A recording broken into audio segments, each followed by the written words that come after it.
Welcome back to Palestine Bookshelf. I'm Stephen Heiner, and today we're going to be discussing Drinking the Sea at Gaza by Amira Days and Nights in a Land Under Siege.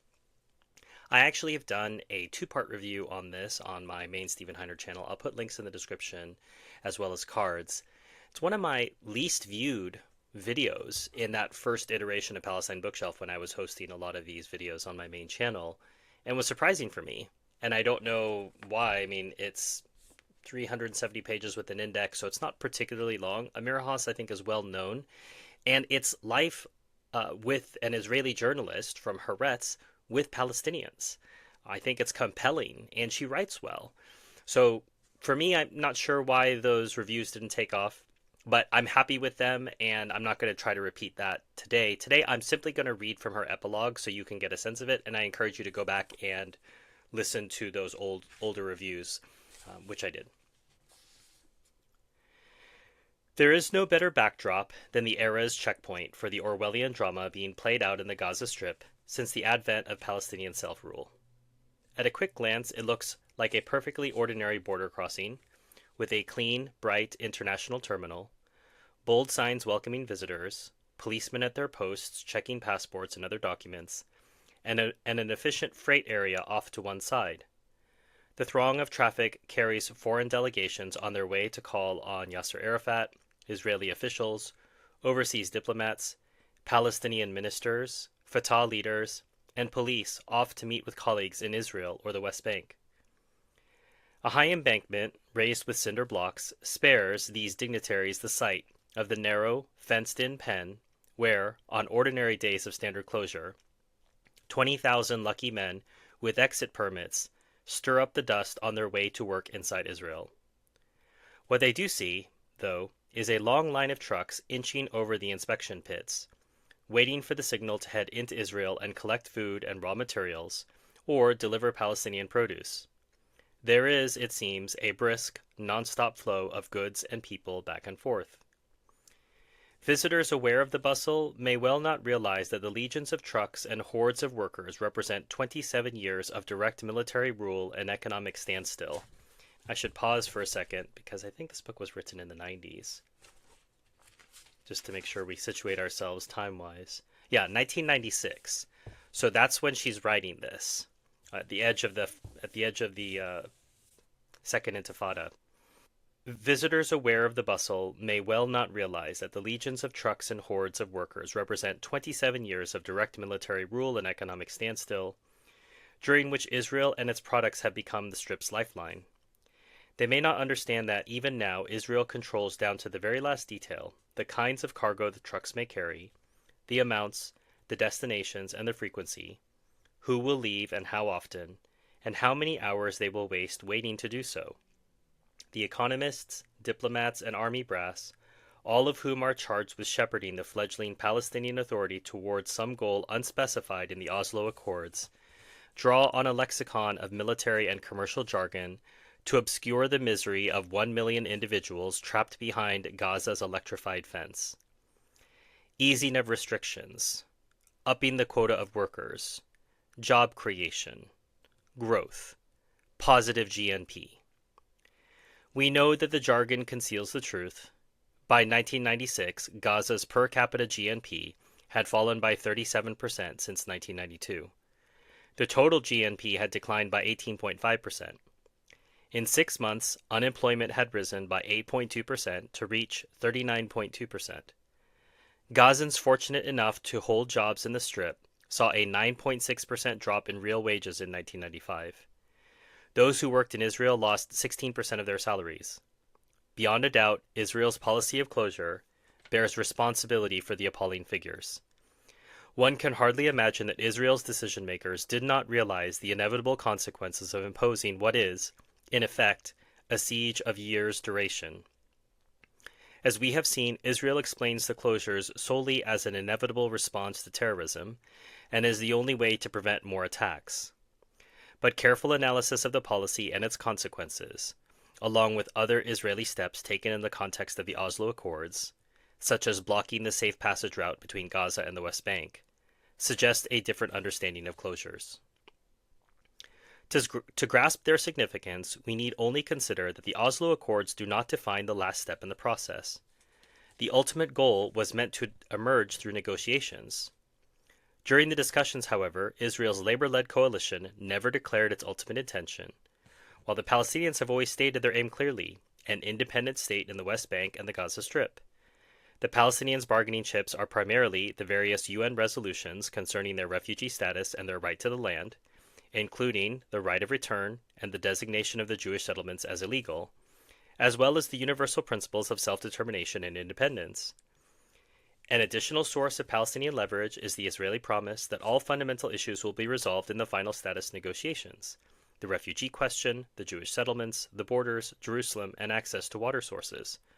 One way or another, Palestinians, or at least those who support the process and their leaders, understand the accords to mean that the Israeli occupation will gradually fade away. In exchange, Yasser Arafat and Palestinian negotiators agreed to give up a key bargaining chip of their own: armed opposition or any act of resistance that the occupation regards as violence, historically the one form of leverage available to people in occupied territory. As stated, Israel did not disclose its intentions, although it did hold on to its prerogative, as the ruling power, to shape the future. And it has shaped it with a vengeance.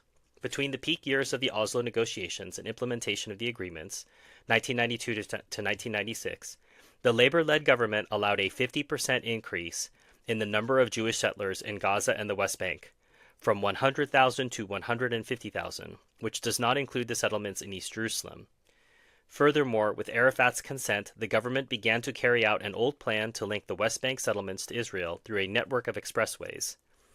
In the new parlance of Oslo, these have become bypass roads, broad, high-speed slashes of asphalt that will, Israel argues, ensure safety and freedom of movement for the Jewish settlers. This massive construction project has involved confiscating and destroying thousands of acres of cultivated Palestinian land, and has forever altered the natural weave connecting West Bank towns and villages. Palestinian consent was easily obtained. Ostensibly, the bypass roads were designed to boost the success of the interim stage by protecting the Jewish settlers and thereby enabling all parties to reach the final status negotiations without too much acrimony.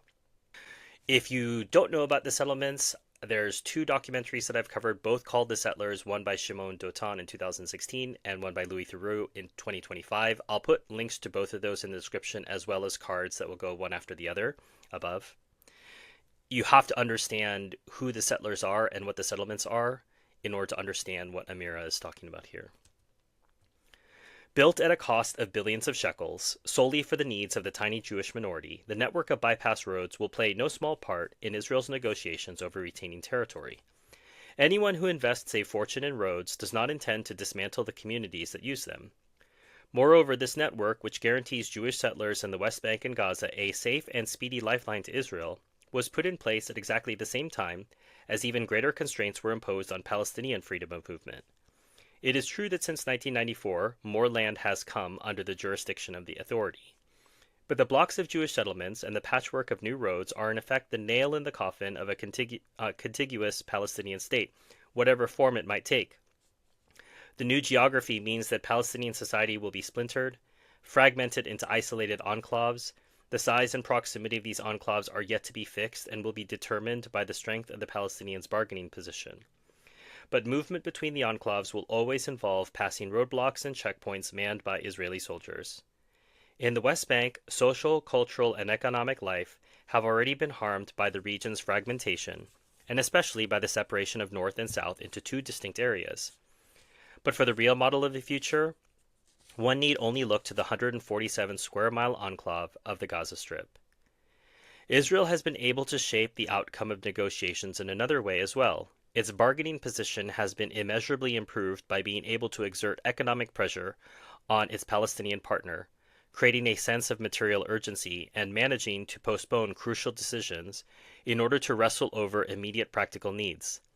A few more work permits, another convoy of trucks, these are presented as Palestinian achievements and evidence of Israeli goodwill. In this way, the occupation's balance of power between ruler and petitioner has been redoubled, leaving the Palestinians even more dependent. and it is the policy of closure that has proved to be the most effective means of control and leverage. The decaying economy has also undermined the Palestinian Authority's standing among its people. The authority has proved weak at the negotiating table, yet hungry to maintain its power, a combination that guarantees submission and compromise. Under other circumstances, a more resolute authority might have rejected the concessions it has made. Furthermore, the economic decline has narrowed many Palestinians' expectations and demands. The same people who hoped and struggled at the beginning of the Intifada, who fought to push back the limits of their freedom, are now more weighed down by everyday material concerns than ever before. Workers' rights for Palestinians, in Gaza as in Israel, are considered luxuries that no one even bothers to protect. The growing economic despair has brought Palestinians to the point where they are willing to accept a new arrangement, closed industrial zones along the borders, a la Mexico. Palestinians suspect that the real purpose behind the closures, the bypass roads, and the separation of the West Bank, Gaza, and Jerusalem, ostensibly for security reasons, is to carve up the occupied territories permanently, keep them under different political systems, and complete the destruction of the Palestinian social structure that began in 1948. In mid-1993, Shimon Peres unveiled his notion of separation in a closed meeting with Jews from America and Europe. He floated the idea of an independent mini-state in Gaza and an autonomous West Bank linked to Jordan, where a local parliament would resolve matters jointly with the Jewish settlers. It's unbelievable to read that. Palestinian leaders rejected a similar proposal in the spring of 1995, but practical measures subsequently implemented by the Rabin Peres government indicate that the idea had not been abandoned. That such separation contravenes the Declaration of Principles is not in dispute, but Palestinians cite several restrictions that they believe prove that separation has little to do with security concerns either. Relatives are not allowed to move freely between the two territories to visit immediate family members. Gazans who are allowed into the West Bank are always forbidden to spend the night there. People who enter Egypt via the Rafah border are not permitted to return to Gaza via Jordan and the Allenby Bridge. Trucks from the Strip and the West Bank are not allowed to transport goods between the two areas.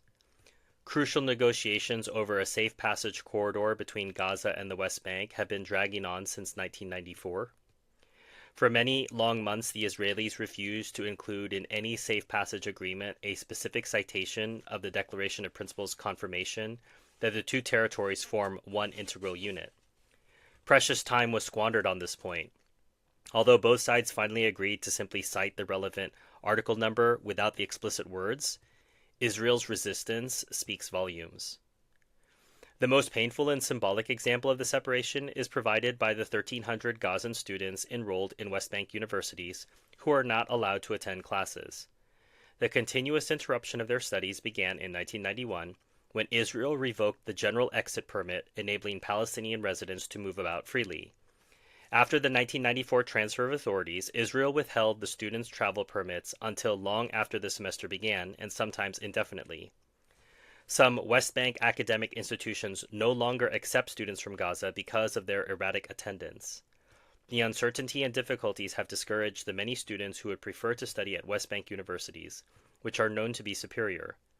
The students represent a small group compared with the millions who suffer the effects of Gaza's separation from the West Bank, but their treatment is significant for the future of Palestinian society and emblematic of the post-Oslo reality. The students' freedom of choice, so vital for the whole community's intellectual and professional development, has been narrowed to an unprecedented degree.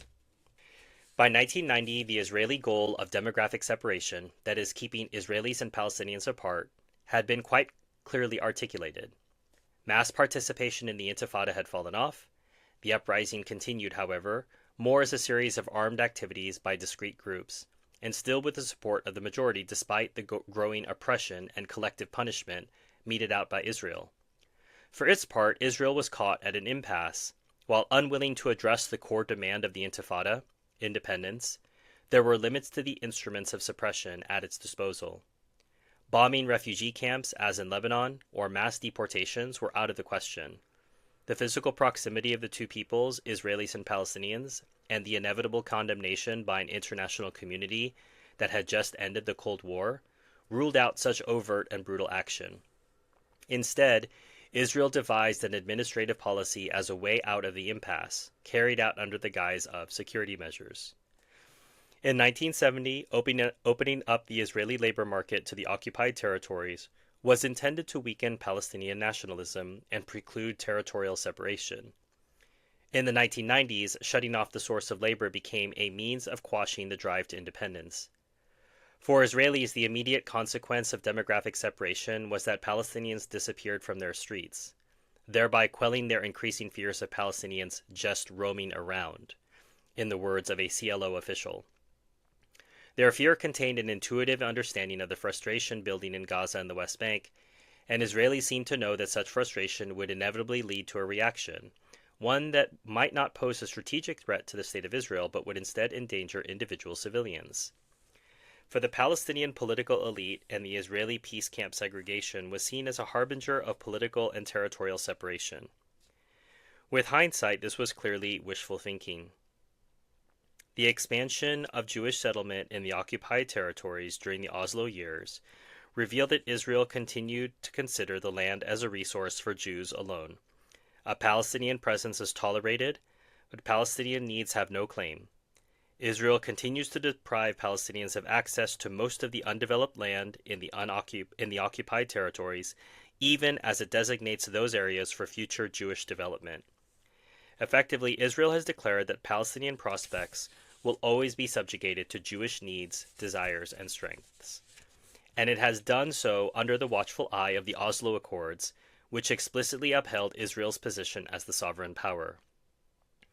But ultimately, land remains negotiable, a resource that isn't going away.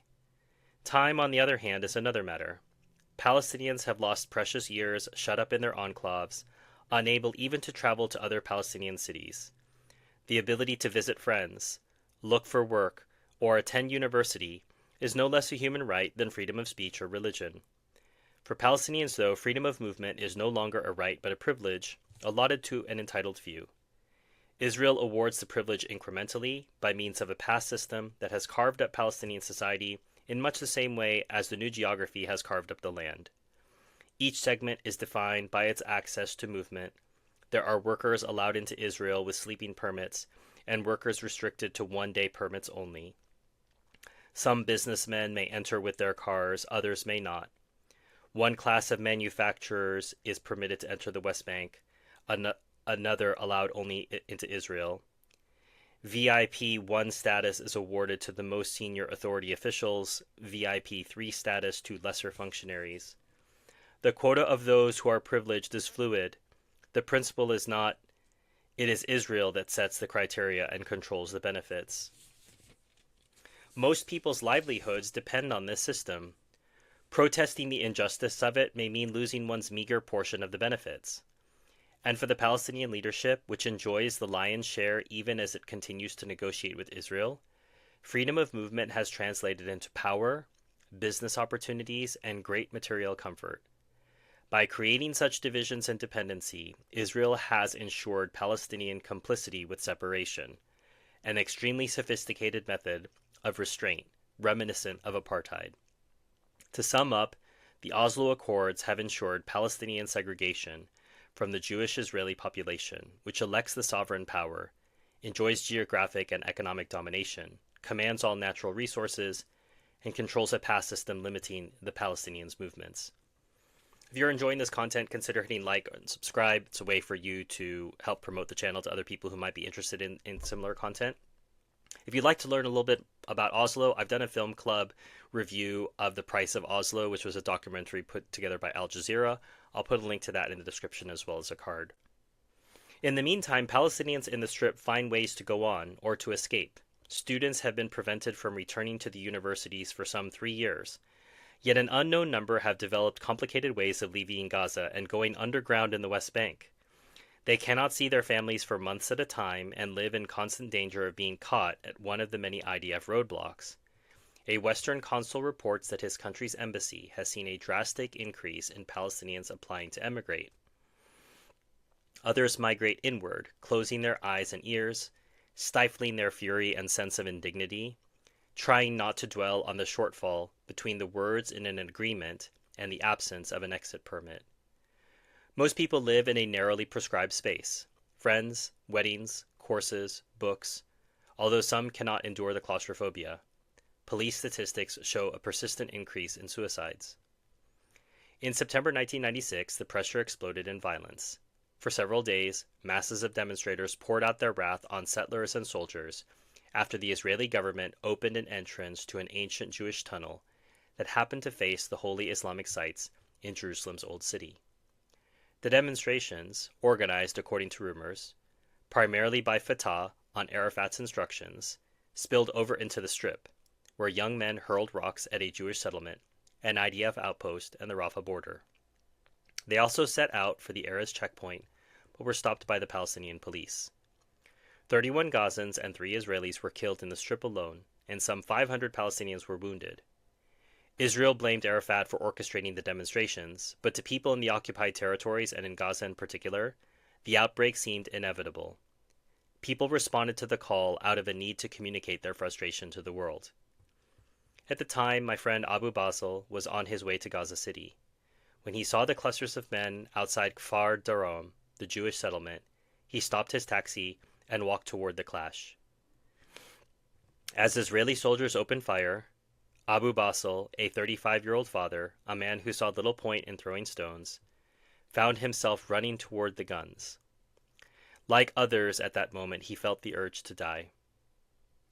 One could have predicted that the demonstrators would find their way to the settlements and checkpoints, sites of friction with Israeli power and emblems of the intractable view that the country's Jews are more deserving than its Palestinians. Even more, these are the sites that expose the Orwellian language of what is applauded as a peace process. When, in the heat of their rage, the young Palestinians shook the fences at Kfar Darom and Rafah, they were pounding on the walls that are closing in on their people and their future, that deny their freedom as if they were animals in a cage.